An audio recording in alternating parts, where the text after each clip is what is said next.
أعوذ بالله من الشيطان الرجيم.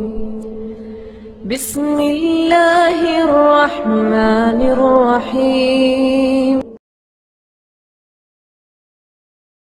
ومن أحسن قولا ممن دعا إلى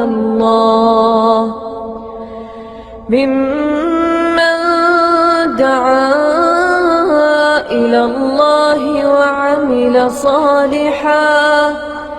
وعمل صالحا وقال إنني من المسلمين.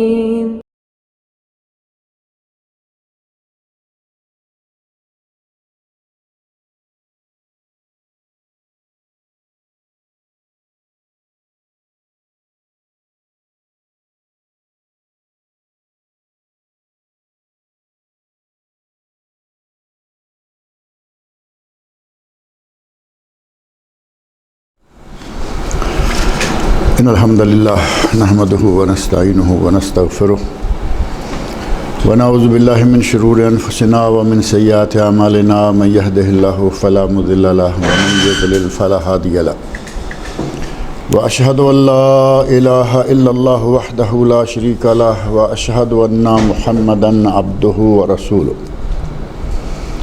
أما بعد فإن خير الحديث كتاب الله وخير الهدي هدي محمد صلى الله عليه وسلم وشر الأمور محدثاتها وكل محدثة بدعة وكل بدعة ضلالة وكل ضلالة في النار.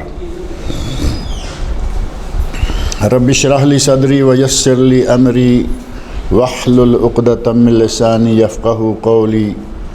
رب اعوذ بک من همزات الشیاطین و اعوذ بک رب ان یحضرون. اعوذ باللہ السمیع العلیم من الشیطان الرجیم.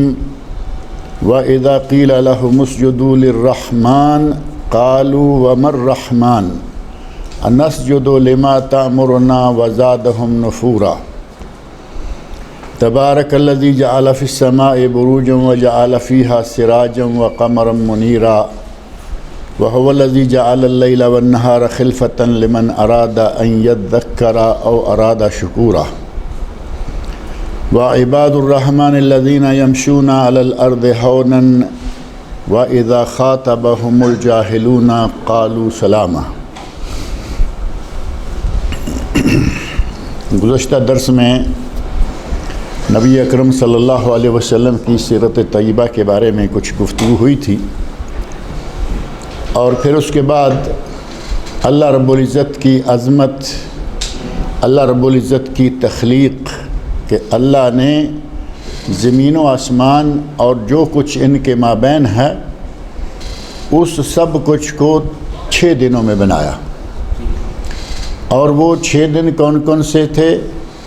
ہفتہ، اتوار، جمعہ، ہفتہ اتوار، بلکہ اتوار سے شروع ہوا تھا. اتوار، پیر، منگل، بدھ، جمعرات اور جمعہ.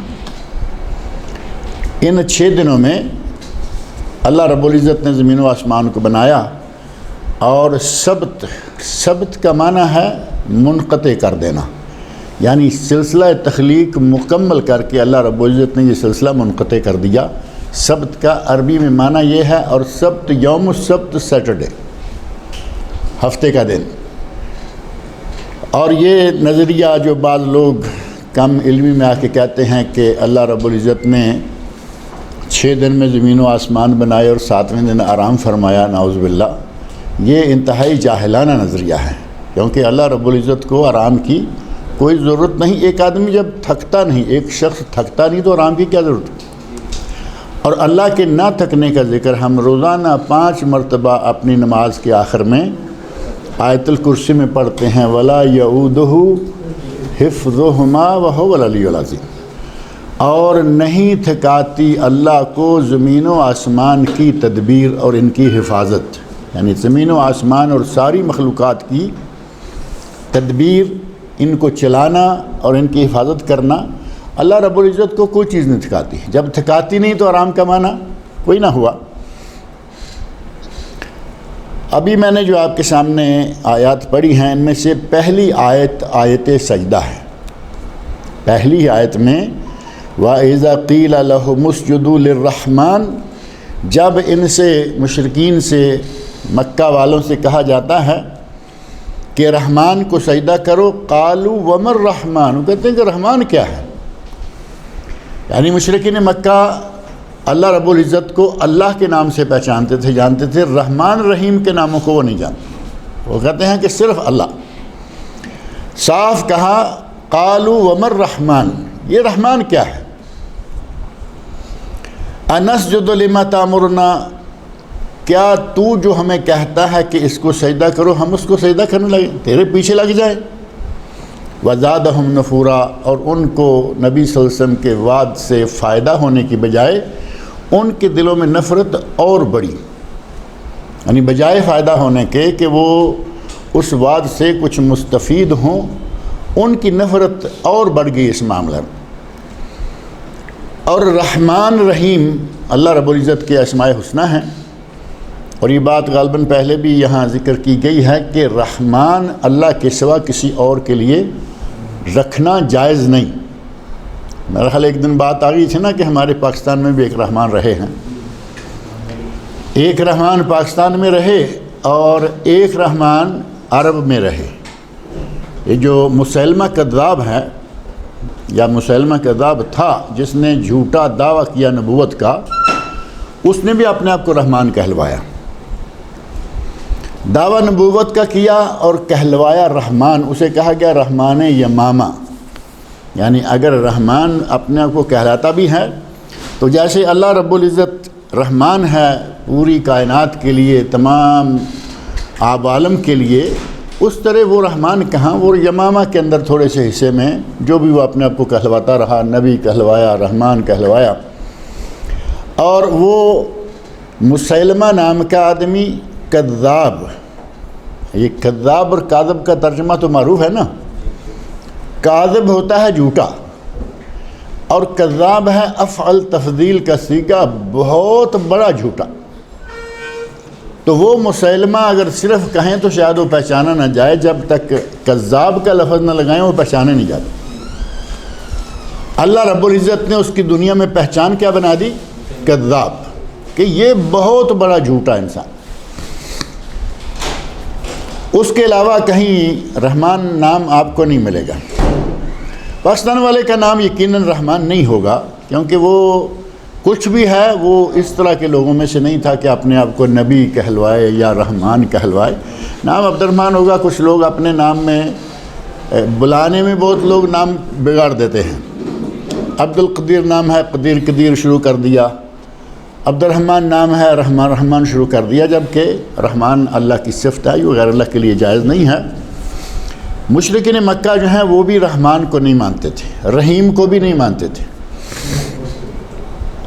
نبی صلی اللہ علیہ وسلم نے صلح حدیبیہ کے موقع پر جو معاہدہ لکھوایا، تو جب معاہدہ لکھنے لگے تو معاہدے کے شروع میں لکھا گیا بسم اللہ الرحمن الرحیم۔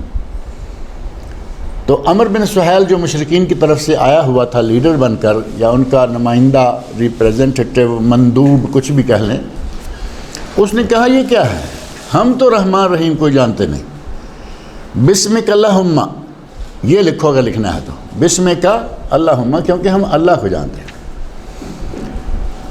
اب نبی صلی اللہ علیہ وسلم چونکہ معاہدہ کرنا چاہتے تھے، اس لیے آپ نے معاملے کو لمبا نہیں کیا کہ تم مانتے ہو نہیں مانتے ہو، ہم تو مانتے ہیں۔ آپ نے فرمایا کہ یہ مٹا دو اور اس کی جگہ پر واقعی بسمک اللہم لکھو، جو یہ سہیل کہہ رہا ہے اس کی مان لو۔ اور نبی صلی اللہ علیہ وسلم نے اس کی ماننے میں حد کر دی، یعنی اس نے آگے جا کے جہاں ہوا نا ھذا ما احد محمد الرسول اللہ صلی اللہ علیہ وسلم، یا یہ وہ معاہدہ ہے جو عمر بن سہیل اور محمد رسول اللہ صلی اللہ علیہ وسلم کے مابین ہوا ہے، تو جب وہاں محمد رسول اللہ لکھوایا تو کہا یہ بھی نہیں ہوگا۔ اگر ہم نے آپ کو رسول اللہ مان لیا تو معاہدہ کیا اور ہمارا جھگڑا ہی کیا ہے؟ ہمارا جھگڑا تو یہ ہے کہ ہم آپ کو رسول اللہ نہیں مانتے، لکھو محمد بن عبداللہ، اپنے باپ کے نام سے یہاں تعارف کرواؤ۔ نبی اکرم صلی اللہ علیہ وسلم نے کہا کہ ایسا کر لو۔ اب حضرت علی رضی اللہ عنہ وہ کہتے ہیں کہ میں نہیں کاٹتا نام، میں رسول اللہ کا لفظ نہیں کاٹتا، میں تو مانگتا ہوں۔ نبی صلی اللہ علیہ وسلم کاٹ دو، کہا یا رسول اللہ معاف کرے مجھے، یعنی یہ کوئی انکار نہیں تھا، یہ ایک جذبہ تھا۔ کہا کہ میں کیسے کاٹ دوں، میں رسول اللہ مانتا ہوں۔ بالآخر نبی اکرم صلی اللہ علیہ وسلم نے فرمایا کہ تم ایسا کرو، مجھے بتاؤ یہ لفظ کہاں لکھا ہوا ہے۔ یہ ہمارے بعض لوگ جھٹلا دیتے ہیں قرآن کی آیت کو بھی، جس میں ہے النبی الامی الذی یجدونہ مکتوبا عندہم فی التوراۃ۔ یہودی جو نبی امی کو اپنی کتاب تورات میں باقاعدہ لکھا ہوا پاتے ہیں، تو نبی الامی وہ نبی جو کہ ان پڑھ ہے، اس کو جھٹلا دیتے ہیں۔ اور ایک حدیث آج کل آپ سنیں گے، بلکہ سنتے آ رہے ہیں، انا امت امیہ، یہ میں نے جمعہ میں ذکر کی تھی اور راکا دعویٰ سینٹر میں بھی۔ آپ نے فرمایا کہ ہم تو ان پڑھ امت ہیں، ہم تو ان پڑھ امت ہیں، لا نکتب ولا نحسب، نہ ہم لکھتے ہیں نہ حساب کتاب کرتے ہیں۔ اور یہ آپ نے کیوں کہا؟ آپ مہینے کی تعداد بتانے جا رہے ہیں کہ رمضان کا مہینہ کتنا ہو سکتا ہے، تو آپ نے اپنے دست مبارک سے فرمایا کہ ہمارا مہینہ یہ ہے، تو یہ 10 ہو گیا نا۔ اور دوسری مرتبہ آپ نے 2 مرتبہ یہ مکمل کیا، تیسری مرتبہ انگوٹھا دبا دیا، تو یہ 29 ہو گئے۔ ہمارا مہینہ اتنا ہی ہوتا ہے۔ یہاں بھی آپ کہہ رہے ہیں انا امت امیہ، کہ ہم تو ان پڑھ قوم ہیں۔ نبی صلی اللہ علیہ وسلم کو قرآن کہے النبی الامی، کہ نبی ان پڑھ، جس کا دنیا میں کوئی استاد نہیں جس نے پڑھایا ہو، اللہ کی طرف سے وحی، اور نبی اکرم صلی اللہ علیہ وسلم کے دل اقدس میں جو الہام اللہ رب العزت سے طرف سے ہوتا رہا، جس کو حدیث ہم کہتے ہیں، وہ بھی اللہ کی طرف سے، وہ بھی وہی، ایک جبرائیل امین کے ذریعے اور ایک اللہ رب العزت کی طرف سے، کیونکہ آپ کی ہر بات وہی تھی، جیسا کہ سورۃ النجم کے شروع میں اللہ نے فرمایا ہے وما ينطق عن الهوى ان هو الا وحی یوحی۔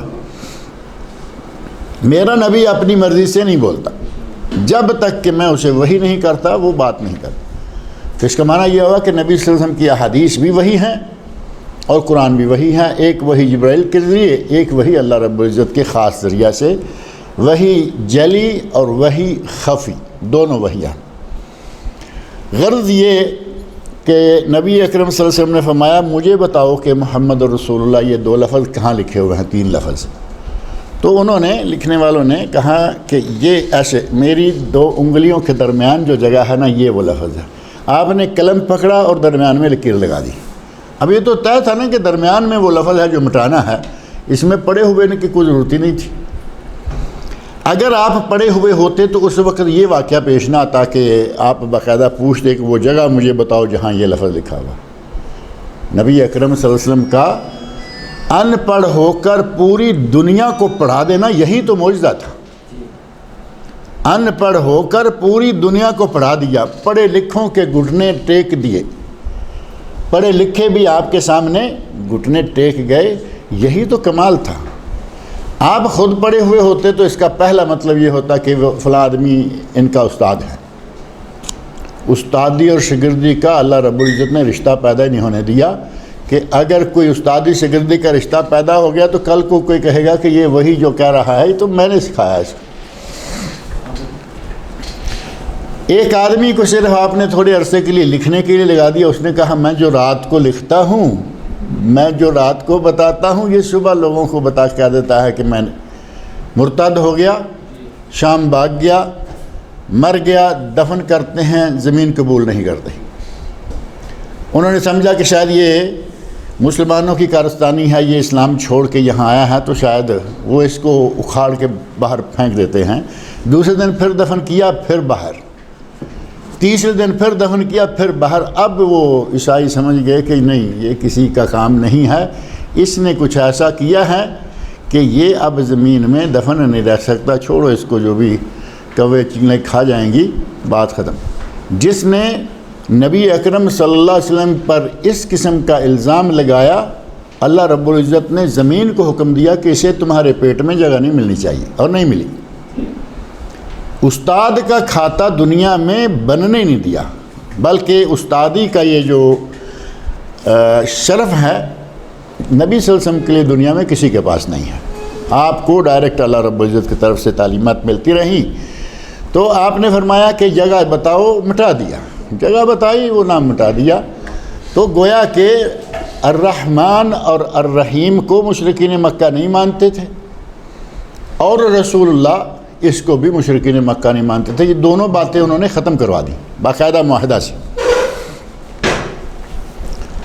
اسی لیے وہ کہتا ہے، اللہ رب العزت ان کی طرف سے کہتے ہیں، مشرکین مکہ کی طرف سے، جب نبی صلی اللہ علیہ وسلم نے کہا کہ رحمان کو سجدہ کرو، اور اللہ نے ان الفاظ میں ذکر کیا، وَإِذَا قِيلَ لَهُمُ اسْجُدُوا لِلرَّحْمَنِ، جب ان سے کہا جاتا ہے کہ رحمان کو سجدہ کرو، قَالُوا وَمَا الرَّحْمَنُ، کہنے لگے کہ رحمان کیا ہے؟ جیسے آدمی کسی کا مذاق اڑاتا ہے نا کہ رحمان کیا ہے جس کو تم کہتے ہو سجدہ کرو۔ اَنَسْجُدُ لِمَا تَأْمُرُنَا وَزَادَهُمْ نُفُورًا، کیا جس کا تم حکم دیتے ہو ہم اس کو سجدہ کریں؟ اور نبی صلی اللہ علیہ وسلم کا یہ واعظ، نبی صلی اللہ علیہ وسلم کی یہ دعوت انہیں کچھ فائدہ دینے کی بجائے ان کا دماغ الٹا اور پھر گیا، وہ اور نفرت کرنے لگے۔ اب یہ تو ظاہر ہے کہ یا تو وہ قبول کر لیتے، قبول کرنے کی توفیق انہیں ملی نہیں، تو وہ الٹے مزید نفرت کرنے لگ گئے۔ تبارک الذی جعل فی السماء بروجا، یہاں میں نے عرض کیا ہے کہ یہ آیت سجدہ ہے، یعنی یہاں سجدہ ہے، کیونکہ کہا جا رہا ہے وَإِذَا قِيلَ لَهُمُ اسْجُدُوا لِلرَّحْمَنِ، رحمان کو سجدہ کرو، انہوں نے کہا رحمان کیا ہے اور سجدہ نہیں کیا، تو مسلمانوں کو کیا حکم ہوا کہ تم سجدہ کرو۔ اب جو آدمی اس آیت کو پڑھتا ہے وَإِذَا قِيلَ لَهُمُ الرَّحْمَنُ اور وَإِذَا قِيلَ لَهُمُ اسْجُدُوا لِلرَّحْمَنِ قَالُوا وَمَا الرَّحْمَنُ أَنَسْجُدُ لِمَا تَأْمُرُنَا وَزَادَهُمْ نُفُورًا، جب نفورہ تک آئے تو اس کو چاہیے کہ رک جائے اور سجدہ تلاوت کرے۔ سجد وجہ الذی خلقہ وصورہ وشق سمعہ وبصرہ بحولہ وقوتہ فتبارک اللہ احسن الخالقین۔ یہ دعا سجدے میں کرے، ایک مرتبہ کہہ لے، 3 مرتبہ کہہ لے، جتنی مرتبہ کہہ لے اس کی مرضی ہے۔ اور یہ سجدہ اس کا شرعی حکم بھی معلوم ہونا چاہیے۔ بعض لوگ ایسا کرتے ہیں کہ آیت سے پتہ لگ گیا، باہر لکھا ہوا ہوتا ہے سجدہ، اور جہاں آیت ختم ہوتی ہے اس گول دائرے کے اوپر بھی لکھا رہتا ہے سجدہ۔ آپ پیچھے سے پڑھتے آئے اور اس آیت کو چھوڑ دیا اور آگے پڑھنا شروع کر دیا۔ یہ صرف اس سجدے کا شرعی حکم معلوم نہ ہونے کا نتیجہ، وہ سمجھتے ہیں کہ یہ پڑھا تو سجدہ واجب ہو جائے گا، میں اس وقت سجدہ نہیں کر رہا، یعنی کسی بھی وجہ سے اس کو بعد میں ڈال کے پھر جا کے وہ صرف اکیلی آیت پڑھیں گے اور سجدہ کریں گے۔ یہ طریقہ کار صحیح نہیں ہے۔ آپ تلاوت کر رہے ہیں، آیت سجدہ آ گئی، آپ اس وقت سجدہ کرنے کی پوزیشن میں واقعی ممکن بعض جگہ ایسا ہوتا ہے کہ نہیں ہے، آپ پڑھ جائیے، گزر جائیے، اللہ تعالیٰ جب آپ کو موقع دے گا دوبارہ آپ سجدہ کر لیجئے۔ اور اگر نہیں بھی کرتے، اب یہ کنسیشن ہے جس کو غلط رنگ میں نہ لیا جائے، اگر نہیں بھی کرتے تو گناہ نہیں۔ اب اس کا معنی یہ تو نہیں ہے کہ کبھی بھی نہ کریں، گناہ نہیں ہوگا، کریں گے تو ثواب ہوگا، اگر نہیں کریں گے تو ثواب کم ہو جائے گا یا آپ کا ثواب ضائع ہو جائے گا۔ نبی اکرم صلی اللہ علیہ وسلم سے ثابت ہے کہ آپ نے آیت سجدہ پڑھی اور سجدہ نہیں کیا، آیت سجدہ پڑھی اور سجدہ کیا، یہ دونوں چیزیں نبی صلی اللہ علیہ وسلم سے ثابت ہیں۔ اس کا معنی یہ ہوا کہ گنجائش ہو گئی نا۔ حضرت عمر فاروق رضی اللہ تعالیٰ عنہ جو کہ ملہم ہیں، محدث ہیں، نبی سے فرماتے ہیں کہ ہر امت میں کوئی شخص محدث ہوتا ہے جس کی زبان پر کچھ ایسے کلمات ادا ہوتے ہیں، زبان سے ایسے کلمات ادا ہوتے ہیں جو اس کے اپنے نہیں ہوتے، اللہ رب العزت ادا کروا دیتا ہے۔ محدث یعنی اس پر کچھ نہ کچھ ایسی باتیں الہام ہوتی ہیں، اور حضرت عمر فاروق کے ایسے واقعات موجود ہیں۔ ایک واقعہ جو یا ساریۃ الجبل کے نام سے بڑا مشہور واقعہ ہے. حضرت عمر فاروق نے ایک لشکر بھیجا ہوا تھا. بہت بڑی کرامت ہے حضرت عمر فاروق رضی اللہ عنہ کی. لشکر بھیجا اور ساریہ بن غنیم یہ لشکر کے سپہ سالار ہیں. لشکر کو اللہ رب العزت نے عمر فاروق کو جمعے کے خطبے کے دوران دکھایا کہ لشکر ہار رہا ہے. عمر فاروق مدینہ میں ہے، لشکر سینکڑوں میل دور ہیں. جمعے کے خطبے میں خطبہ بھی دے رہے ہیں. اللہ نے دماغ میں ڈالا کہ لشکر ہار رہا ہے. اگر یہ لشکر پہاڑ کی طرف توجہ کرے، یعنی پہاڑ کو اپنے پیچھے لے لے، ایک سائیڈ سیف ہو جائے گی، سامنے دشمن آ جائے گا، پھر یہ مار نہیں کھاتے. دوران خطبہ عمر فاروق رضی اللہ عنہ کہتے ہیں یا ساریۃ الجبل الجبل، اے ساریہ پہاڑ کی طرف توجہ کرو، پہاڑ کی طرف بڑھ جاؤ، پہاڑ کو اپنے لیے ایک ڈیفنس بنا لو. یہ کلمات حضرت عمر فاروق نے کہے اور حضرت عمر فاروق کو خود معلوم نہیں. اس بات کا پتہ کہاں سے چلا؟ جب وہ غزوہ یا وہ جنگ فتح ہو گئی، مسلمانوں کو فتح مل گئی، تو وہاں سے جو لوگ آئے انہوں نے کہا امیر المومنین، ہم نے آپ کی آواز میدان جنگ میں سنی ہے، ہم نے آپ کی للکار یا ساریۃ الجبل الجبل، ہم نے میدان جنگ میں آپ کی یہ آواز سنی ہے. تو حضرت عمر فاروق کہتے ہیں کہ مجھے نہیں معلوم، اللہ نے میری زبان سے کب یہ کلمات کہلوا دیے مجھے نہیں معلوم. یہ ہے محدث کہ اللہ رب العزت زبان سے ایسے کلمات جاری کروا دیتا ہے کہ جن کا ان کو خود بھی علم نہیں ہوتا، اور حضرت عمر فاروق سوچتے ہیں اللہ قرآن نازل کر دیتا ہے. ایسے واقعات ہیں یا نہیں؟ ایک دو نہیں، کئی واقعات ہیں. بات ادھر پھر تفصیل سے لمبی نکل جائے گی. حضرت عائشہ رضی اللہ عنہ کبھی کبھی ناراض ہوتی، اور وہ ناراضگی کوئی دشمنی کے بنیاد پر نہیں تھی، صرف اس لیے کہ دیکھو قرآن میرے گھر میں اترتا ہے اور عمر فاروق کی رائے کے مطابق اترتا ہے. میرے گھر میں سے مراد نبی میرے گھر میں ہیں، میرے شوہر ہیں، میرے گھر میں قرآن نازل ہوتا ہے، رائے عمر فاروق کی لے کے آ رہا ہے. اور وہ کیسے ہوتا تھا؟ ایک واقعہ صرف مختصر سا. نبی اکرم صلی اللہ علیہ وسلم کو حضرت عمر فاروق کہتے ہیں یا رسول اللہ، ہماری اماں باہر نکلتی ہیں، حضرت جویریہ ہیں، عائشہ ہیں، فلاں نام لیے یا ایک آدھ نام لیا، کہاں کے باہر نکلتی ہیں اور یہ پہچانی جاتی ہیں، یعنی پتہ ہوتا ہے کہ یہ فلاں فلاں ہے، اور کوئی اچھی نظر والا ہے، کوئی بری نظر والا ہے. مجھے اچھا نہیں لگتا کہ یہ اس طرح ننگی نکلیں، ننگے منہ یعنی بے پردہ. آپ ان کو کچھ ایسا کہیں کہ پردہ کیا کریں. قرآن کریم میں پردہ مختلف درجات میں سٹیپ بائی سٹیپ نازل ہوا. ایک مرتبہ کچھ آیا، ایک مرتبہ کچھ آیا. جیسے شراب کا مسئلہ ہے. حضرت عمر فاروق رضی اللہ عنہ نے یہ بات سوچی کہ ہمیں ایسا اچھا نہیں لگتا کہ ہماری مائیں ننگے منہ باہر نکلیں. غیرت دیکھیں عمر فاروق کی کہ کوئی مسلمانوں میں سے بھی کوئی اچھی نظر والا ہے، کوئی بری نظر والا ہے، منافق بھی ہو سکتا ہے، کوئی کافر مشرک بھی راستے میں کوئی مل سکتا ہے. فرمایا ہمیں اچھا نہیں لگتا یا رسول اللہ اس طرح نکلے کریں، ان کو کہا کریں پردے سے آئے. اس وقت عمر فاروق کہہ رہے یا رسول اللہ ہماری ماؤں کو کہیں پردہ کر کے آئے. اللہ رب العزت نے آسمان سے سورہ نور کی آیت نازل کر دی، یا ایھا النبی قل لازواجک و بناتک و نساء المؤمنین یدنین علیہن من جلابیبہن. اے میرے نبی اپنی بیویوں کو، بیٹیوں کو، مومنوں کی عورتوں کو کہہ دو کہ پردہ کر کے جلباب بڑی چادروں میں لپٹ کر آیا کریں. تو یہ آیت نازل ہوئی نبی صلی اللہ علیہ وسلم پر، گویا کہ گھر عائشہ رضی اللہ عنہ کا، اور رائے کس کی ہے؟ رائے عمر فاروق کی ہے. تو کہتی ہیں کہ کیا بات ہے کہ قرآن میرے گھر میں اترتا ہے اور اترتا ہے عمر فاروق کی رائے پر. اللہ رب العزت نے اتنا مقام عمر فاروق کو دیا ہوا تھا. تو حضرت عمر فاروق رضی اللہ عنہ منبر پر قرآن کریم کی ایک ایسی آیت پڑھتے ہیں جس میں سجدہ ہے. اپنی بات کو روک کر منبر سے نیچے اتر کر سجدہ تلاوت کر کے دوبارہ منبر پہ جا کے اپنی بات کو شروع کر دیتے ہیں. اور ایک مرتبہ ایسا ہوا کہ آیت سجدہ پڑھی لیکن نیچے نہیں اترے اور سجدہ نہیں کیا، لیکن یہ نہیں کیا کہ گزر جائیں تو لوگوں کے دل میں آئے گا کہ شاید عمر فاروق بھول گئے، امیر المومنین بھول گئے ہوں گے، فوراً کلیئر کر دیا۔ جیسے رمضان میں روزے دار کے لیے ایک حکم ہے لگے ہاتھوں، چونکہ رمضان قریب آ گیا ہے، بلکہ کل انشاءاللہ صبح نہیں تو اگلی صبح کو رمضان ہوگا۔ اگلی صبح تو اب طے ہو گیا نا، صبح نہیں تو اگلی صبح طے ہے۔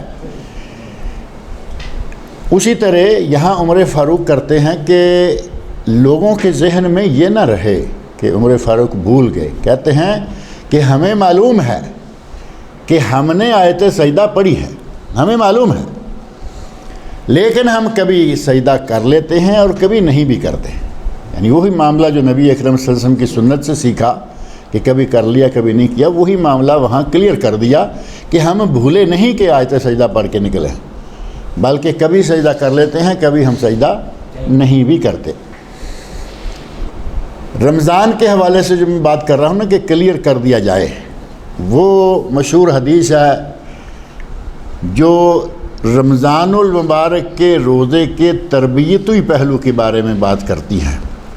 نبی اکرم صلی اللہ علیہ وسلم کی حدیث ہے، اذا کان یوم صوم احدکم، اگر تم میں سے کسی کا روزے کا دن ہو، فلا یرفث، تو اس کی زبان سے کوئی فحش گوئی نہ ہو۔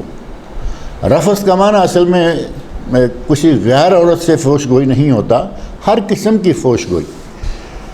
اپنی زبان سے فحاشی کا کوئی لفظ نہ نکالے، ولا یسخب، اور نہ ہی شور چیر چنگاڑ، جیسا کہ روزے دار عموماً شام کو شروع کر دیتے ہیں، عصر کے بعد شام کے قریب کوئی سپروائزر ہے تو اپنی لیبر پہ چیخنا شروع کر دیا، شوہر ہے بیوی بچوں پہ چیخنا شروع کر دیا، پتہ چل جاتا ہے کہ حاجی صاحب نے روزہ رکھا ہوا ہے۔ نبی صلی اللہ علیہ وسلم باقاعدہ فرما کے ولا یسخب، اگر روزہ رکھا ہوا ہے تو چیٹ سنگاڑ نہیں۔ فَإِنْ صَابَّهُ أَحَدٌ أَوْ قَاتَلَهُ، اگر کوئی گالی دے، صابہ سبہ یسب و سبن، شتم یشتم شتمن، یہ سب و شتم اردو میں بھی لکھتے ہیں۔ سب و شتم کا معنی ہے گالی گلوچ۔ اگر کوئی گالی گلوچ پہ اتر آئے، فَلْيَقُلْ أَوْ قَاتَلَهُ، یا گلے پڑنا چاہے، بات ہے کہ گالی گلوچ سے آگے بڑھ کے گلے بھی پڑنے والے ہوتے ہیں کئی۔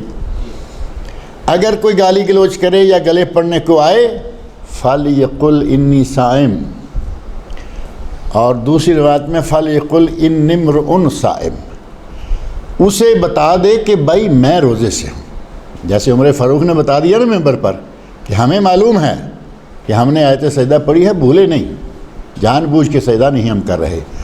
اسی طرح گالی دینے والے کو یا گلے پڑنے والے کو یہ بتا دے کہ میں روزے سے ہوں، یہ ذہن میں رکھ لو، ورنہ ہم بھی منہ میں زبان رکھتے ہیں۔ یہی بات ہوگی نا، کہ یہ نہ سمجھو کہ تم گالی دے سکتے ہو اور ہمیں جواب نہیں آتا، پہلی بات، اور تم گلے پڑ رہے ہو اور ہماری اس خاموشی کو یا ہماری اس نرمی کو تم ہماری کمزوری سمجھ لو کہ ہم ڈرتے دبتے ہوئے نہیں اٹھ رہے، ایسا نہیں ہے۔ ہم اینٹ کا جواب پتھر سے دے سکتے ہیں، لیکن ہم روزہ رکھے ہوئے۔ اسلام کی تعلیمات ایسی ہیں کہ اسلام میں بزدلی کی کوئی گنجائش نہیں ہے۔ اسلام نے اپنے ماننے والوں کو بزدل نہیں بنایا۔ عیسائیوں والی بات وہ نہیں ہے کہ کوئی ایک تھپڑ مارے تو دوسرا گال آگے کر دو، نہیں، فرمایا النفس بالنفس، جان کے بدلے جان، آنکھ کے بدلے آنکھ، دانت کے بدلے دانت، کان کے بدلے کان، والجروح قصاص، اور زخم کے بدلے زخم۔ اسلام کی تعلیمات اس طرح کی ہیں، دلیرانہ، بزدلانہ حکم کوئی نہیں ہے۔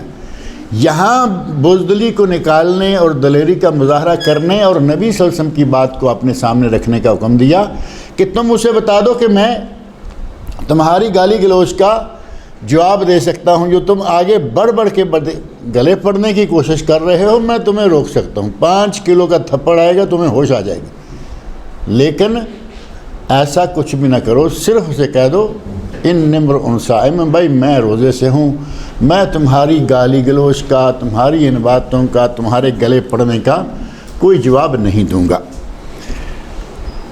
تو اس طرح جو سجدہ ہے، سجدہ تلاوت، اس کا حکم یہ ہے کہ اگر کوئی کر لے تو ثواب ہے، اچھی بات ہے، سنت رسول سے ثابت ہے، اور اگر کبھی کسی وجہ سے حالات اجازت نہیں دے رہے، کوئی جگہ ایسی ہے کہ وہ سجدہ نہیں کر سکتا تو چھوڑ دے، اور بعد میں کر لے ٹھیک ہے، اور مستقل بھی چھوڑ دیتا ہے تو انشاءاللہ کوئی حرج نہیں، اسے کوئی گناہ نہیں ہے۔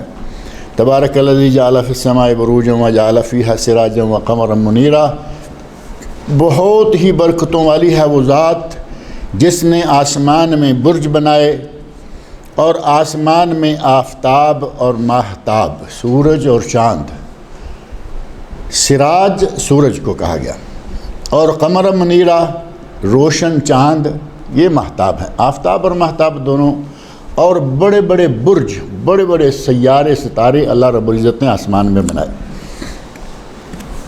جتنے پہلے مفسرین ہیں وہ سارے کے سارے یہاں جو بروجن لفظ آیا ہے نا، ان کا معنی برج ہی کرتے ہیں کہ ان سے مراد ہیں جو چاند، سورج اور بڑے بڑے ستارے ہیں، اللہ رب العزت نے وہ سارے آسمان میں بنائے ہیں۔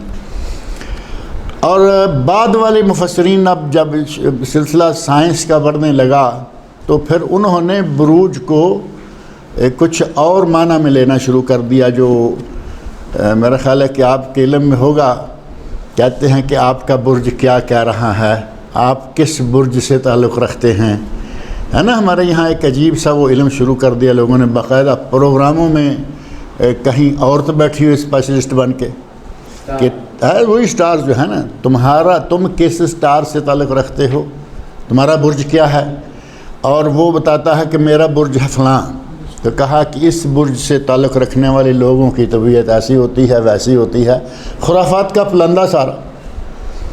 لیکن اگر یہ کہا جائے کہ وہ برج ہیں اور اللہ رب العزت کے ایک انتظام کے تحت جو بڑے بڑے سیارے ہیں ان کی منزلیں ہیں، بڑے سیاروں کی منزلیں وہ برج ہیں، تو کوئی معقول بات ہو جائے۔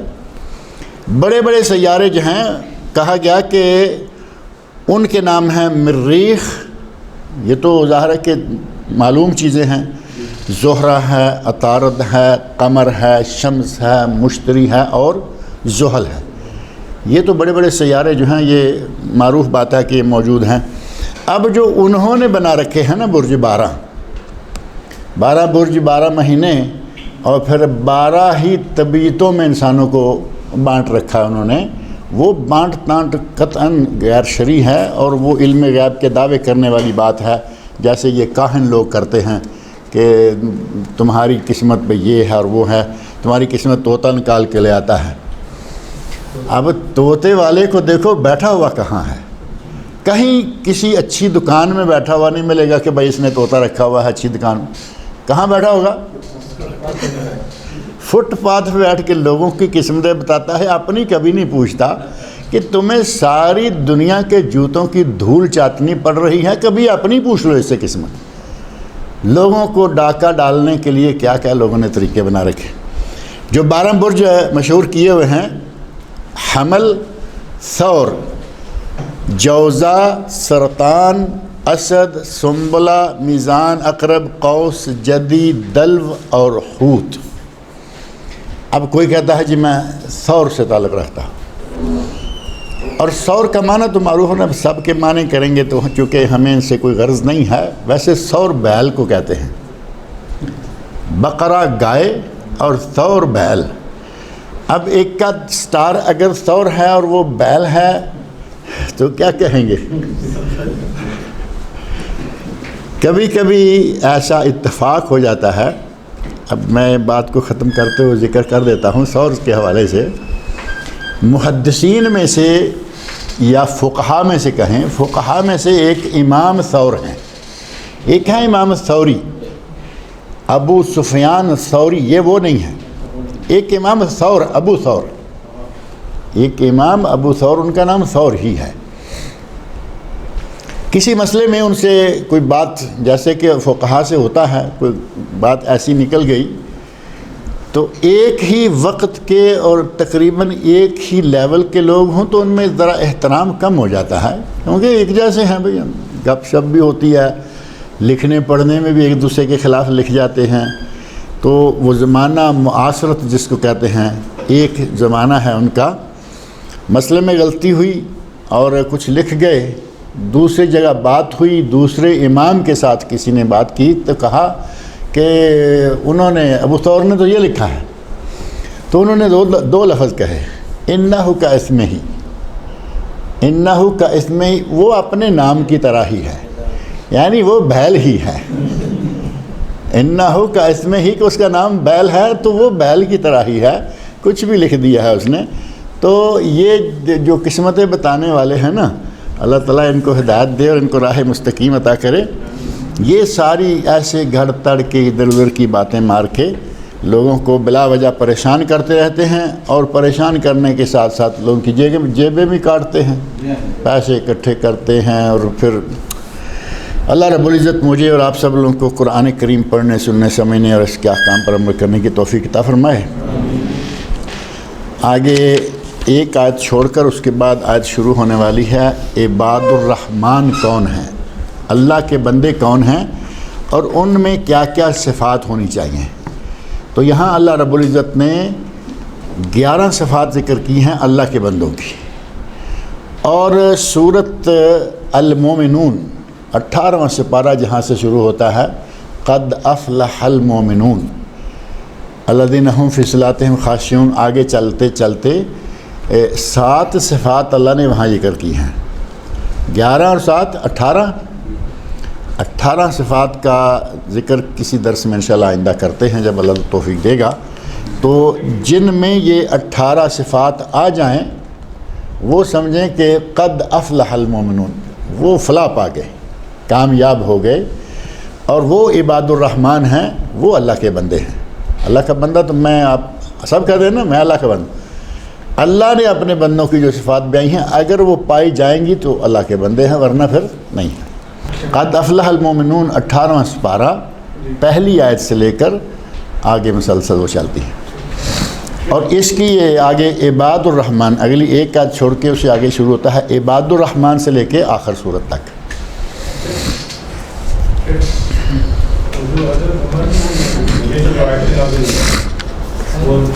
وہ ایک مستقل موضوع میں اس لیے کہا کہ ایک صرف میں ذکر کر دی ہے، وہ سورۃ المومنون میں، اس میں سورۃ النور میں جو آیت پردہ کے نام سے مشہور ہے، وہ اس کا نام ہے آیت پردہ۔ اللہ رب العزت نے حضرت عمر فاروق کو بہت مقام عطا کیا تھا، اتنا بڑا مقام کہ حضرت عائشہ جیسی عظیم شخصیت کہہ رہی ہیں کہ کیا بات ہے کہ قرآن میرے گھر میں اترتا ہے، اترتا عمر کی رائے پر ہے رضی اللہ عنہما، اور نبی صلی اللہ علیہ وسلم کہتے ہیں کہ ہر امت میں کوئی محدث ہوتا ہے، اور میری امت کا اگر کوئی محدث ہے تو وہ عمر فاروق ہے۔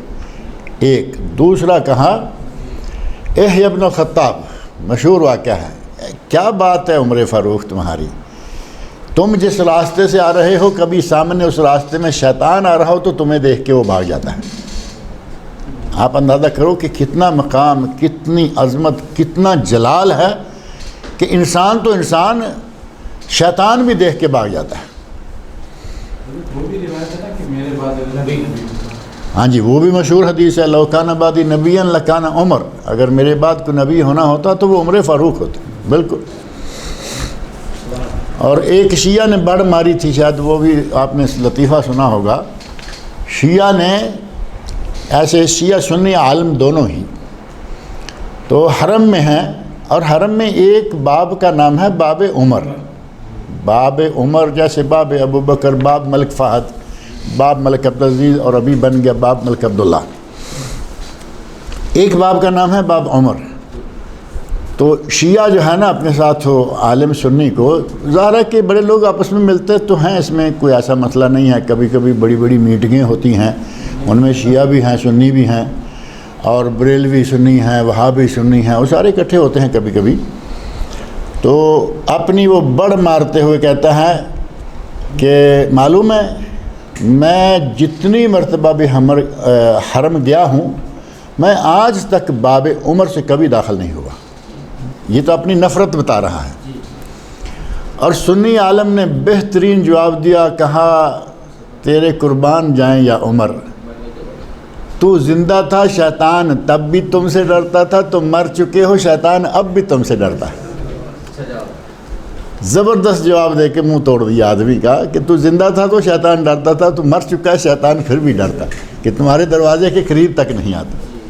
بسم اللہ والصلاة والسلام علی رسول اللہ وعلی آلہ وصحبہ اجمعین ومن تبعہم بإحسان الی یوم الدین، اما بعد، بسم اللہ الرحمن الرحیم۔ عن ابی ہریرہ رضی اللہ تعالی عنہ قال صلی النبی صلی اللہ علیہ وسلم احدى صلاتي العشی رکعتین ثم سلم ثم قام الى خشبة في مقدمة المسجد فوضع يده عليها وفي القوم ابو بکر وعمر فهابا ان يكلماه الى آخر الحدیث۔ یہ حدیث جو ہے وہ صحیح بخاری اور صحیح مسلم میں حدیث یہ موجود ہے۔ یہ واقعہ ہے کہ نبی اکرم صلی اللہ علیہ وسلم نے حضرت ابو ہریرہ رضی اللہ عنہ اس کے راوی ہیں۔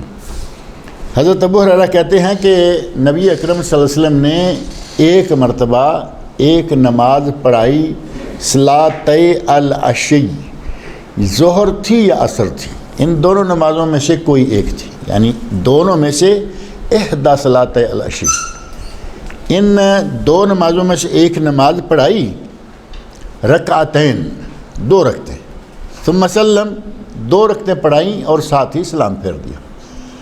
اب چونکہ سب صحابہ کو معلوم ہے کہ یہ 2 رکعتیں تو ہیں نہیں، یہ تو 4 رکعتیں ہیں، ظہر بھی 4 ہے، عصر بھی 4 ہے۔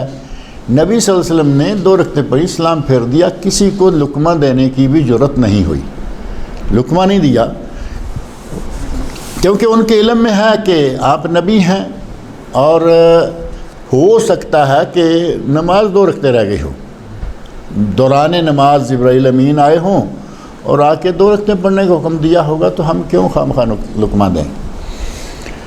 اور ان کی یہ سوچ اس بنیاد پر بھی تھی کہ ایسا ہوا، کئی مرتبہ ہوا کہ نماز کے دوران جبرائیل آئے اور ایک بات آ کے نبی صلی اللہ علیہ وسلم کو بتائی اور آپ نے اس پر عمل کیا۔ اور وہ واقعہ جو ہے وہ مشہور ہے کہ وہ واقعہ ہے جوتوں سے نماز پڑھنے سے تعلق رکھنے والا، جس واقعہ سے ہمارے پاکستان انڈیا میں لوگ بہت بدکتے ہیں۔ وہ سمجھتا جوتے سے نماز، جوتوں سے اب اللہ کے نبی نے جوتوں سے پڑھی، صحابہ اکرام جوتوں سے پڑھا کرتے تھے، اور 1-2 نہیں، صحابہ سارے ہی جوتوں سے نماز پڑھ لیتے تھے۔ نئے آدمی کو بتایا جائے تو واقعی اس کے لیے ایک تعجب والی بات ہے، جوتے سے نماز۔ بھئی اللہ کے رسول پڑھتے تھے، صحابہ پڑھتے تھے، بعد میں لوگ پڑھتے رہے، آج تک پڑھی جا سکتی ہے، قیامت تک پڑھی جاتی رہے گی، جس کو علم ہے جب چاہے وہ پڑھے۔ اب یہ الگ بات ہے کہ آج کے دور میں جو مساجد میں قالین ہے خوبصورت، اب ایک آدمی آئے بھاگا بھاگا، وہ جا کے وضو کرے، نیچے اترا، پانی ہے گیلا گندا ہے۔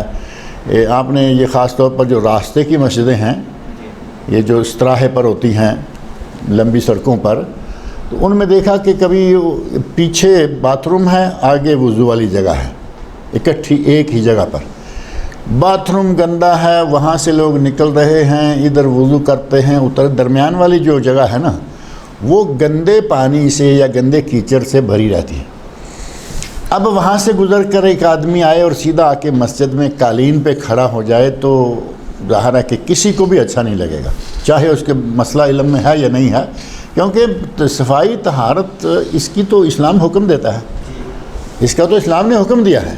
اب یہ طہارت کے خلاف ہے کہ گندی جگہ سے نکل کے سیدھا آگے کھڑا، گندی جگہ پہ ایسی پہ اس نے وضو کیا ہے، وہ آدھا کلومیٹر پیدل چل کے آیا ہے، جوتا سوکھ گیا، کو جو کچھ لگا تھا سب رگڑا گیا، ختم ہو گیا، اب وہ آ کے پڑھ لے گا کوئی بات نہیں، کیونکہ نبی صلی اللہ علیہ وسلم نے فرمایا کہ اگر کچھ لگا ہے تو چلنے کے بعد وہ اس کو صاف کر دے گا۔ یہاں کبھی کبھی ایسا ہوتا ہے کہ اللہ عالم علم کی کمی ہے، جہالت ہے، نادانی ہے، کبھی کبھی بعض لوگ ایسا کرتے ہیں کہ بوٹ پائے ہوئے ہیں، بوٹ پہنے ہوئے ہوتے ہیں بڑے وہ لانگ لیگ والے، اور کسی نہ کسی شعبے سے تعلق رکھتے ہیں، اب وہ آ کے اس طرح کھڑے ہو جاتے ہیں۔ یقین مانیں کہ کبھی ایسا موقع ملا کہ یہ آ کے کھڑا ہے، اس کے ساتھ جڑ کے کھڑے ہونے کو جی نہیں چاہتا، کیونکہ اس کے پاؤں جو ہیں وہ نظر آ رہا ہے کہ یہ گیلے ویلے ہیں کچھ۔ اب اس نے کس نیت سے کیسے کر لیا پڑھ لیا۔ جوتا صاف ہونا چاہیے، جوتا پاک ہونا چاہیے، اور صاف پاک ہوگا تب یہ پہلی بات یہ کہ گندگی کی وجہ سے گیلا نہ ہو۔ پاک صاف تب ہوگا، اگر گندگی سے گیلا ہے تو وہ پاک نہیں ہے۔ خشک ہو اور گندگی ظاہر کوئی چیز لگی ہوئی نہ ہو، جوتا صحیح۔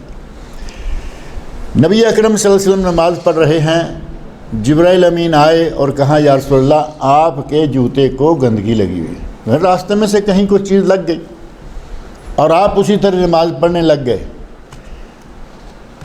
اب یہاں پھر ہمارا وہ پاکستانی ماحول یاد آ جاتا ہے جو کہتے ہیں کہ نبی صلی اللہ علیہ وسلم عالم الغیب ہیں، آپ کو کانا وما یکون، جو ہو چکا جو ہونے والا ہے سب آپ کے علم میں۔ اپنے پاؤں میں جوتا ہے، جوتے میں گندگی لگی ہوئی ہے، معلوم نہیں۔ اگر معلوم ہو کہ جوتے میں گندگی لگی ہوئی ہے، تصور بھی نہیں کیا جا سکتا کہ آپ اس کو مسجد میں لے جاتے۔ کیا کوئی آدمی سوچ سکتا ہے کہ گندگی سمیت آپ نماز پڑھنے لگ جائیں گے؟ جبرائیل امین نے آ کے بتایا کہ پاؤں میں جوتے میں گندگی لگی ہوئی ہے۔ نبی صلی اللہ علیہ وسلم نے آرام سے جوتا نکالا، سائیڈ میں کر دیا۔ وہاں کوئی قالین نہیں تھا، کوئی کچھ ایسا نہیں تھا، ماحول ایسا ہی تھا، کنکریٹ ہے، باریک ریت ہے۔ جوتا اتارا، ایک سائیڈ میں کر دیا۔ صحابہ کرام سارے کے سارے پیچھے ہیں، سب نے جوتے اتار دیے اور سائیڈ میں کر دیے۔ سلام پھیرنے کے بعد آپ نے دیکھا کہ سب صحابہ نے جوتے نکالے ہوئے ہیں۔ پوچھا کیا ہوا؟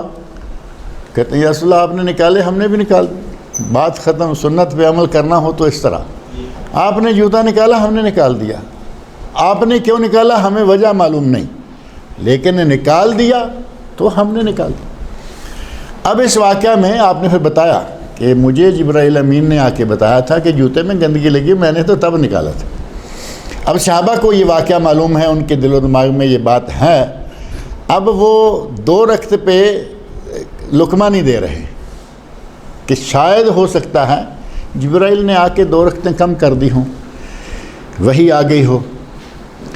باقاعدہ 2 رکعتیں پڑھی، اسلام پھرا، باہر چلے گئے اور کہتے ہیں کہ نبی اکرم صلی اللہ علیہ وسلم ثم قام الی خشبۃ فی مقدمۃ المسجد، مسجد کے سامنے ایک لکڑی تھی، جیسے کھجور کٹی ہوئی ہو، تنا جو ہے وہ زمین میں ٹھکا ہوا ہے، اس پہ عموماً آپ جیسے ٹیک لگا کے عموماً بیٹھنے کا ہوتا ہے نا، کھڑا ہونے کا، ٹیک لگا کے آپ وہاں کھڑے ہو گئے۔ فوضع یدہ علیہا، اپنا دست مبارک آپ نے اس تنے پر رکھ لیا، یعنی وہاں کھڑے ہو گئے، ٹیک لگائی۔ وفی القوم ابو بکر و عمر رضی اللہ عنہما، قوم میں نمازیوں میں ابو بکر و عمر فاروق جیسے عظیم انسان موجود ہیں۔ ابو بکر و عمر رضی اللہ عنہما دونوں موجود ہیں، اور یہ راوی نے دیکھا ان کو کہ یہ بھی موجود تھے، کوئی بول نہیں رہا۔ فہابا ان یکلما، وہ نبی صلی اللہ علیہ وسلم کو اس بات کے سلسلہ میں بولنے سے ڈر گئے، گھبرا گئے کہ کیوں بولیں، آپ نبی ہیں، کچھ وہی آگے ہوگی۔ وخرج سرعان الناس فقالوا، لوگ جلدی جلدی باہر نکلے اور کہنے لگے کہ کیا بات ہے، اقصرت الصلاۃ، فقالوا اقصرت الصلاۃ، کیا نماز کم ہو گئی ہے؟ ورجل يدعوه النبي صلی اللہ علیہ وسلم ذل یدین فقال یا رسول اللہ، یا رسول اللہ انسیت ام قصرت الصلاۃ، لوگ تو دل میں کہہ رہے ہیں کہ آج نماز شاید کم ہو گئی ہے، یعنی ہر آدمی، عمر فاروق بھی موجود ہیں جن سے شیطان بھی ڈرتا ہے، لیکن نبی صلی اللہ علیہ وسلم کے سامنے وہ بھی بول نہیں پاتے۔ ابو بکر صدیق موجود ہیں، بول نہیں پائے۔ باقی صحابہ ہیں، وہ سب سوچ رہے ہیں کہ آج نماز کم ہو گئی۔ ذوالیدین، جن کو نبی صلی اللہ علیہ وسلم ذوالیدین کہا کرتے تھے، ہاتھ 2 ہی تھے، ساری دنیا کے 2 ہی ہوتے ہیں، ذوالیدین کا معنی 2 ہاتھوں والا۔ آپ نے انہیں ذوالیدین کہا۔ ذوالیدین ایسا مشہور ہوا کہ ان کا اصل نام کیا ہے کسی کو معلوم نہیں، بس ذوالیدین ہو گئی، حدیث میں بھی وہی نام آ رہا ہے ذوالیدین آئے تو کہتے ہیں یا رسول اللہ، اے اللہ کے رسول، انسیتا ام قصرت الصلاۃ، آپ بھول گئے ہیں یا نماز کم ہو گئی ہے؟ جرت کی تو ذوالیدین نے کی، صحابہ میں سے کسی نے یہ جرت نہیں کی۔ فقال لم انسا ولم تقصر، نبی صلی اللہ علیہ وسلم اتنے بھولے تھے کہ آپ کو باوجود یاد دلانے کے یاد نہیں آیا۔ بعض دفعہ ہوتا ہے کہ آدمی بھول گیا، یاد دلائے تو یکدم یاد آ جاتا ہے، ایسے ہوا۔ آپ کو یاد دلانے پر بھی یاد نہیں آیا تو آپ فرماتے ہیں لم انسا ولم تقصر، نہ میں بھولا ہوں نہ نماز میں کوئی کمی ہوئی ہے۔ قالا بلا قد نسیتا، تو ذوالیدین میں بڑی ہمت والے آدمی لگتا ہے، وہ کہتے ہیں نہیں یا رسول اللہ آپ بھول گئے ہیں۔ جب کم نہیں ہوئی تو پھر پکا کر دیا، کہا آپ بھول گئے ہیں۔ قد نسیتا، آپ بھول گئے ہیں۔ فصلی رکعتین، نبی اب ظاہر ہے کہ جب انہوں نے اصرار کے ساتھ تاکید کے ساتھ بتا دیا کہ نہیں یا رسول اللہ آج آپ نماز اگر کم نہیں ہوئی تو پھر آپ بھول گئے ہیں، پکی بات ہے۔ صحابہ کرام سارے اب ان کے ساتھ شامل ہو گئے تائید میں کہ واقعہ ایسا ہوا ہے۔ نبی اکرم صلی اللہ علیہ وسلم جو ہیں فوراً مسجد میں واپس گئے۔ فصلی رکعتین، نبی صلی اللہ علیہ وسلم نے 2 رکعتیں پڑھی۔ ہمارے مولوی حضرات عموماً کیا فتویٰ دیتے ہیں ایسے موقع پر؟ کہتے ہیں جی پہلی باطل ہو گئیں، اب جا کے دوبارہ ساری نماز پڑھو۔ بخاری اور مسلم کی صحیح حدیث میں یہ بات موجود ہے، اور اس سے پہلے بھی ایک حدیث گزری ہے، وہ بھی بخاری مسلم کی ہے، کہ اگر ایسا ہو تو آپ صرف جو چھوٹ گئیں 2 رکعتیں وہ پڑھیں، سجدہ سہو کریں، نماز مکمل ہو گئی۔ نبی اکرم صلی اللہ علیہ وسلم نے 2 رکعتیں پڑھی۔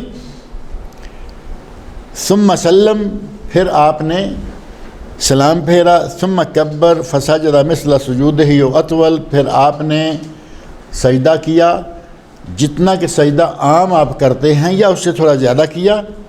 ثم رفع راسہ فکبر، تکبیر کہی آپ نے، دوبارہ سر اقدس اٹھایا۔ ثم وضع راسہ فکبر، پھر آپ نے دوبارہ اپنے سر اقدس کو جھکایا تکبیر کہتے ہوئے۔ فسجد مثل سجودہ اطول، عام سجدے جیسا ایک اور سجدہ کیا یا اس سے تھوڑا لمبا کیا۔ ثم رفع راسہ وکبر، اور پھر تکبیر کہتے ہوئے نبی اکرم صلی اللہ علیہ وسلم نے اپنا سر اقدس اٹھایا۔ رکعتیں کتنی پڑھی آپ نے؟ پہلے 2 اور مسجد سے باہر آ کر پھر اندر جا کر 2۔ پہلی باطل نہیں ہوئی، پہلی موجود ہیں۔ اور یہاں فرمایا کہ آپ نے پہلے سلام پھیرا اور پھر 2 سجدے کیے، اور پچھلی حدیث جو گزری ہے اس میں ہے کہ آپ نے پہلے 2 سجدے کیے اور پھر سلام پھیرا۔ نبی اکرم صلی اللہ علیہ وسلم کے عمل مبارک سے یہ دونوں طریقے ثابت ہیں، اور علامہ ابن قیم رحمۃ اللہ نے لکھا ہے کہ نبی صلی اللہ علیہ وسلم کے انداز سے جہاں جو ثابت ہے وہی کرنا ہوگا۔ اب یہاں پہلی جو روایت گزری ہے، پہلی حدیث گزری ہے، اس حدیث میں یہ بات آئی ہے کہ وہ بھی بخاری مسلم سنن اربع چاروں مسند امام احمد 7 حدیث کی معروف کتابوں کی حدیث ہے کہ آپ نے پہلے 2 سجدے کیے اور پھر سلام پھیرا۔ کیوں؟ کیونکہ وہاں درمیان والا تحیات چھوٹ گیا تھا، نماز میں کمی ہوئی تھی، لہٰذا سجدہ سہو نماز کے اندر کرنا ہے۔ کمی ہوئی ہے تو سجدہ سہو اندر، اور اگر اضافہ ہو جائے نماز میں تو پھر اس وقت سلام پھیرنے کے بعد، یعنی نماز کے باہر وہ 2 سجدے کرنے ہیں۔ کمی اور بیشی کا فرق ہو گیا نا، کمی کی شکل میں اندر پھر سلام، زیادتی کی شکل میں سلام اور پھر بعد میں 2 سجدے۔ اور بعض اور بھی انداز ثابت ہیں نبی اکرم صلی اللہ علیہ وسلم کے۔ بعض اہل علم نے کہا کہ یہ بات اتنی کافی ہے کہ جب آپ کمی کریں تو سلام سے پہلے، زیادتی ہو جائے تو سلام کے بعد۔ اور بعض نے کہا نہیں، جہاں جہاں نبی صلی اللہ علیہ وسلم نے جیسے جیسے کیا ہے اور ثابت ہے ویسے ویسے کرنا ہی ضروری ہے۔ ایک روایت ہے صحیح مسلم کی جس میں صلاۃ احدی صلاۃ العشی، یعنی یہ 2 نمازوں میں سے کوئی ایک کا ذکر نہیں، صریحاً صلاۃ العصر کا ذکر ہے، اور یہی صحیح بھی ہے کہ وہ نماز عصر تھی، اور یہ صحیح مسلم کی روایت ہے۔ اور ابو داود میں روایت ہے جس میں کہتے ہیں اصادق ذوالیدین، جب ذوالیدین نے کہا نہیں یا رسول اللہ بھول گئے، تو آپ نے صحابہ سے باقاعدہ تصدیق کروائی کہ کیا ذوالیدین صحیح کہہ رہا ہے؟ فَأَوْمَعُوا، سب نے اپنے سر کے اشارے سے اومع اشارہ کیا کہ ہاں آپ بھول گئے ہیں۔ اب دیکھیں یہاں بھی ایک ادب موجود ہے، ہماری طرح کیا ہوتے ہیں یا رسول اللہ واقعی آپ بھول گئے، کسی نے بھول گئے نہیں کہا۔ فَأَوْمَعُوا، اپنا سر جھکا کے صرف ان کی تصدیق کر دی کہ یا رسول اللہ آپ جو پوچھ رہے ہیں نا کہ ذوالیدین سچا ہے، تو انہوں نے کہا کہ ہاں سچا ہے، یہ نہیں کہا کہ آپ بھول گئے، واقعی آپ بھول گئے۔ آج کا مسئلہ ہوتا تو آدھی مسجد نے شور مچایا ہوا ہوتا کہ آپ ہوش سے ذرا نماز پڑھایا کریں، بھول۔ وَهِيَ فِي الصَّحِيحَيْنِ، یہ صحیح بخاری اور صحیح مسلم میں بھی ہیں، لیکن وہاں الفاظ جو ہیں فَقَالُوا وَفِي رِوَایَةٍ لَهُ وَلَمْ يَسْجُدْ حَتَّى يَقَّنَهُ اللَّهُ تَعَالَى فِي ذَلِكَ، نبی صلی اللہ علیہ وسلم نے سجدہ صاحب اس وقت تک نہیں کیا جب تک کہ اللہ نے آپ کو یقین نہیں دلا دیا، یعنی صرف بات صحابہ کرام کی حد تک بھی نہیں رہی، بلکہ جب تک اللہ نے یقین، اللہ کا یقین دلانا نبی صلی اللہ علیہ وسلم کو ظاہر ہے کہ وہ کیسے ہوگا؟ جیسے جبرائیل آ کے بتایا کہ جوتے کو کچھ لگا ہوا ہے، جبرائیل بتائیں گے، اللہ رب العزت دل میں ڈال دے گا کہ آپ سے بھول ہو گئی، رکھتے 2 پڑی گئی ہیں، 4 ہونی چاہیے تھیں۔ تو جب اللہ نے یقین دلا دیا تو پھر آپ نے سجدہ صاحب کیا۔ اللہ تعالیٰ مجھے اور آپ سب لوگوں کو نیک عمل کی توفیق عطا فرمائے، نبی صلی اللہ علیہ وسلم کے ارشادات پڑھنے، سننے، سمجھنے اور ان کے مطابق اپنی نمازیں ادا کرنے کی توفیق دے، اور نہ صرف نمازیں بلکہ ہمیں اپنی پوری زندگی نبی صلی اللہ علیہ وسلم کے طریقے کے مطابق گزارنے کی توفیق عطا فرمائے۔ رمضان ظاہر ہے کہ اب انشاءاللہ سر پہ آ گیا ہے، رمضان میں اپنی دعاؤں میں یاد رکھنا، یہاں سے سلسلہ جو ہے وہ منقطع ہو جائے گا مہینے سوا مہینے کے لیے، عید کی چھٹیاں ختم ہو جائیں گی تو پھر یہاں انشاءاللہ درس شروع ہو جائے گا۔ تراویح کے بعد ظاہر ہے کہ درس جمتا نہیں، لوگ تراویح کے بعد چائے قہوے کے چکر میں ہوتے ہیں، پھر کافی ٹائم ہو جاتا ہے، تو اس کا ایک الٹرنیٹ جو ہے وہ یہ ہے کہ درس چلتے رہیں گے انشاءاللہ، لیکن افطار کیمپوں میں۔ افطار کیمپ ایک بغلف بلڈنگ کے پاس ہے جو اسلامک سینٹر ہدایہ کے سامنے پڑتا ہے، ایک کیمپ یہاں ہے، اور دعوت سینٹر جو راکا والا ہے اس کے اندر ہال ہے، اور اس کے علاوہ بھی کئی اور جگہ پہ ہوتے ہیں، لیکن یہ 2 بڑی بڑی جگہ ہیں، اور ان دونوں جگہوں پہ انشاءاللہ موقع بموقع ہمارا درس جو ہے ہوا کرے گا۔ دعوت سینٹر راکا والا سنڈے کا ایک درس طے ہو گیا ہے، ہر سنڈے کو ایک درس ہوگا، افطاری سے پہلے آدھا پونا گھنٹہ سمجھ لیں، 5 سے لکھا ہے یا 5 سے پروگرام ہے، مگر ہمیں معلوم ہے کہ روزہ کھولنے والے کب آتے ہیں، اس لیے میں کہہ رہا ہوں کہ آدھا پونا گھنٹہ ہوا کرے گا انشاءاللہ۔ لوگ جلدی آئیں گے، گھنٹہ بھی ہو سکتا ہے، لیکن لوگوں کا بھی ہمیں علم ہے، تجربے کے ساتھ باتیں ثابت ہوتی ہیں نا کافی ساری۔ اور ایک دن اور ہے جس میں انہوں نے رکھا ہے کوئی ایک کتاب کی شکل، یعنی افطار اکیڈمی، اس میں ایک کتاب ہے، 3 کتابیں ہیں، ایک میرے ذمہ ہوگی، تو اس کو تھوڑا تھوڑا سبقاً پڑھانا ہے، اور ہر ہفتے میں اس کا امتحان ہو جایا کرے گا چھوٹا سا ہلکا پھلکا، اور اس پہ سرٹیفکیٹ دیا جائے گا۔ تو ان کا سسٹم جو ہے وہ اچھا ہے، میں نے ایک میسیج شاید آپ کو بھیجا ہے، شیخ پرویز کی آواز میں ہے، نہیں بھیجا؟ بہرحال ایک میسیج بھیجا ہے، کہیں تو دوبارہ بھیج دیتے ہیں۔ وہ راکا دعوت سینٹر کے حوالے سے ہیں،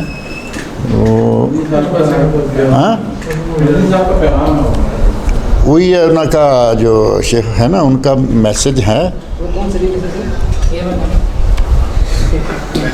ہاں یہی ہے، یہ اگر آپ کے پاس ہے نا، اور یہ دیکھیں نا، آپ کا گھومتا نہیں ہے،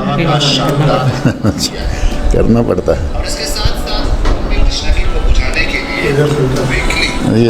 یہ ہے وہی جو بول وہی رہے ہیں، آ گیا نا، مجھے معلوم ہے کہ میں نے بھیجا ہوا ہے، اگر کسی کو نہیں آیا ہو تو ہم پھر بھیج دیں گے۔ تو اس میں ساری ہیں، یہ طاہر شاید بھیجے گا اپنی طرف سے تو سب کو پہنچ جائے گا۔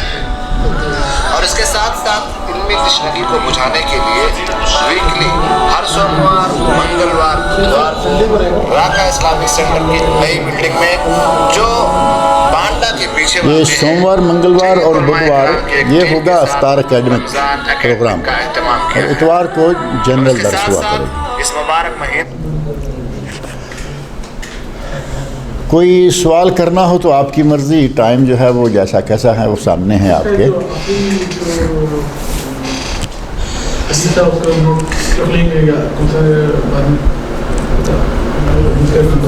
یعنی آپ کا مطلب ہے کہ 1.25 مہینے کے بعد آپ کو ہمیں فوٹو نہ دکھانا پڑے اپنا؟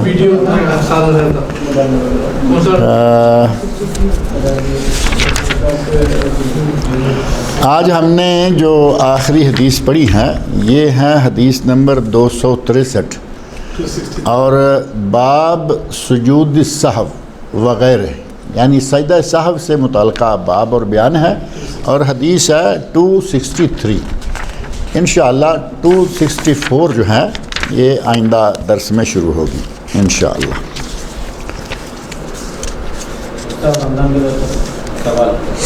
جی فرمائیے۔ سفر میں روزہ نہیں رکھنا افضل ہے؟ کہاں؟ سفر میں روزہ نہیں رکھنا افضل ہے؟ سفر میں روزہ رکھنے کے لیے دونوں پوزیشنیں ٹھیک ہیں۔ اگر مشقت ہو تو نہ رکھنا افضل ہے، اگر مشقت ہے تو چونکہ یہ ہمیں باقاعدہ کنسیشن دیا گیا ہے، گنجائش دی گئی ہے۔ کنسیشن ہم ہر جگہ حاصل کرتے ہوئے ذرا نہیں گھبراتے، تو یہ گھبرانے والی کیا بات ہے؟ لوگوں کی دیکھا دیکھی یا لوگوں کی دیکھا دیکھی ڈرتے ہوئے، کیونکہ ہمارے ساتھ دائیں بائیں والے روزہ نہیں رکھتے، روزہ رکھتے ہیں، وہ روزہ رکھتے ہیں، ہمیں معلوم ہے کہ مشقت میں نہیں رکھنا چاہیے، ہم پھر بھی رکھ لیتے ہیں۔ ڈر کیا ہے؟ یہ کہیں گے لو جی داڑھی رکھی ہوئی ہے، مولوی آدمی ہے، روزہ نہیں رکھا ہوا اور عمرے کے لیے جا رہا ہے۔ اس ڈر کے نتیجہ میں اگر کوئی ایسا کرتا ہے تو وہ صحیح نہیں ہے۔ مشقت نہیں ہے کوئی بھی، روزہ رکھیں، اور مشقت ہے تو روزہ نہ رکھیں۔ اب عمرے کے سفر میں ایک دن کے سفر میں تو مشقت نہیں لگتی، یہاں سے آپ عصر کو نکلے، یہ روزہ تو آپ رکھا، صبح سے رکھا ہوا ہے، عصر کو آپ نکلے، راستے میں 100 کلومیٹر پہ جا کے آپ کا روزہ افطار کرائیں گے، مزے کے ساتھ لسی اور دہی اور کھجوریں اور کیا کچھ جوس وغیرہ، اور پھر راستے میں سحری ہوتی ہیں آپ کی جا کے طائف مثلاً، اور دن چڑھنے کے قریب آپ جا کے پہنچ جاتے ہیں مکہ۔ اگر آپ دن چڑھنے کے قریب فجر کو پہنچتے ہیں تو آپ کو اندازہ تو ہو ہی جائے گا نا سفر میں کہ آپ کب جا کے مکہ پہنچتے ہیں اور آپ کو عمرہ کرنے کا وقت کب ملتا ہے۔ اگر صبح وقت مل جاتا ہے روزہ اپنا رکھ لیں، اور اگر پتہ ہے کہ ہم جا کے اتریں گے مکہ میں تو دوپہر ہو چکی ہوگی، اب دوپہر میں روزہ رکھ کے آپ عمرہ کریں گے تو پھر مشقت ہوگی، موسم تو تھوڑا گرم ہو ہی گیا نا، اور کبھی بہت گرم ہوتا ہے۔ اب وہاں مشقت اٹھا کے جب روزہ رکھیں گے تو اس سے بہتر ہے کہ وہ روزہ چھوڑ دیں، اس دن کا روزہ رمضان کے بعد کسی دن رکھ لیں، اور زمزم پیتے ہوئے اپنا روزہ جو اپنا طواف ہے وہ مکمل کریں، اور جو بھی آپ کا سلسلہ رہے۔ یہ ہے اس کی شکل کہ سفر میں جائز ہے روزہ رکھنا، اور مشقت کی شکل میں جائز ہے ترک کر دینا۔ مشقت ہو تو ترک کرنا افضل ہے، کیونکہ نبی صلی اللہ علیہ وسلم فرماتے ہیں اللہ چاہتا ہے کہ جیسے لوگ میرے عائد کردہ فرائض کو پورا کرتے ہیں اسی طرح میری دی ہوئی سہولتوں پر بھی عمل کریں۔ اب سہولتوں پر عمل تب ہوگا کہ جب روزہ چھوڑیں گے، اور اگر آپ کو منہ سوکھ رہا ہے، گرنے کے قریب آئے ہوئے ہیں لیکن روزہ رکھے ہوئے ہیں، طواف ہو نہیں رہا، صحیح میں لٹک رہے ہیں، اس سے اچھا ہے روزہ چھوڑ دیں، چونکہ گنجائش موجود ہے۔ عقل کی حالت میں روزہ آپ کو رکھنا ہی رکھنا ہے، کیونکہ تو سہولتیں نہیں ہیں، پانی نہیں ملے گا، کھانا بھی نہیں ملے گا عمر میں۔ نہیں وہ ایک الگ بات ہے۔ ایسے میں یہ تو ہوتا ہے نا کہ بوتل آپ اپنی ساتھ رکھ سکتے ہیں، وہ تو منع نہیں کرتے نا، آجو بازو والے وہی بات پھر آزو بازو والے سے ڈرتے ہوئے الگ بات ہے، آزو بازو سے ڈرنا الگ بات ہے۔ اب کھانا رکھ سکتے ہیں اور اپنی بوتل رکھ سکتے ہیں کہ بھائی دوپہر میں ہم کھانا آ کے گھر میں کھا لیں گے وغیرہ وغیرہ، انتظامات ہو سکتے ہیں پرسنل۔ ہاں میں نے کہا چھپ کے کھانا چاہیے، تو کہاں چھپیں گے؟ چھپ کے کہاں کھانا چاہیے؟ جب آپ کو ایک گنجائش ملی ہوئی ہے ٹھیک ہے آپ اپنی گنجائش ہاں کوئی بات نہیں. جب آپ کا روزہ نہیں ہے تو ٹھیک ہے, بہتر ہے کہ آپ چھپ کے کھائیں, لیکن جب چھپنے کے لیے وہاں کہاں جگہ ملے گی, اس لیے کھا لیں اور پی لیں. فرمائیے.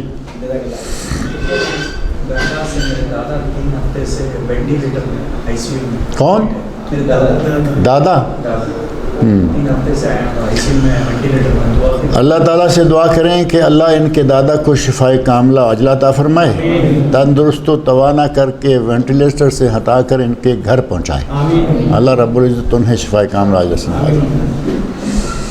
اور بھی کوئی بھی کسی کا عزیز, کسی کا دوست, کسی کا ساتھی, کسی کا پڑوسی بیمار ہے تو اللہ رب العزت تمام بیماروں کو شفائے کاملہ عاجلہ عطا فرمائے.